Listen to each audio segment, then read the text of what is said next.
In today's video, I'm going to teach you how to effectively share a report using both direct invites and link sharing.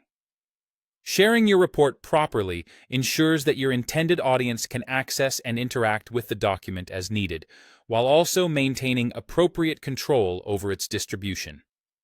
First, let's navigate to the report you'd like to share. Once you have it open, look towards the upper right corner where you'll find the Share button. Clicking on this button brings up the Share with People and Groups dialog, which is your main hub for sharing options. In the dialog box, you'll notice a section to enter email addresses or Google Groups. Start by typing in the email addresses of the individuals you wish to share the report with.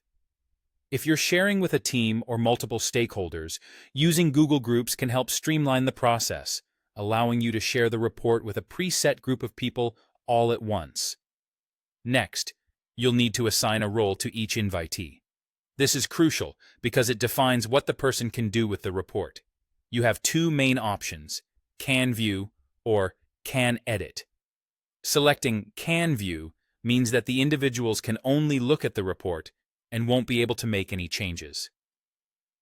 If collaboration and input are required, then Can Edit would be the more suitable choice, allowing invitees to make revisions.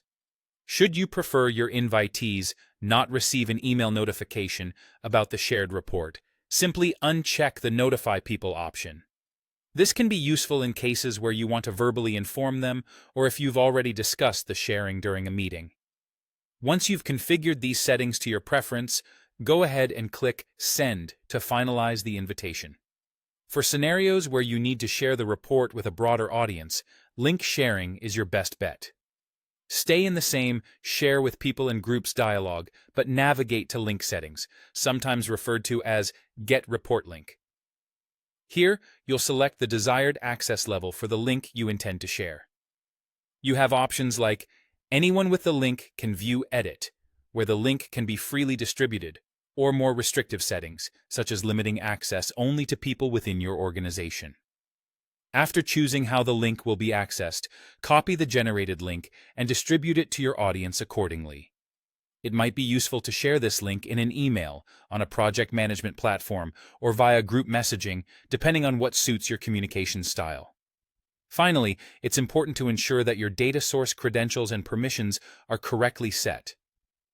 This ensures that those accessing the report via any method have the necessary rights to view its contents without a hitch. Double-checking these permissions helps prevent any stumbling blocks for your viewers when they're trying to access the report. There you have it, a comprehensive guide to sharing your report effectively.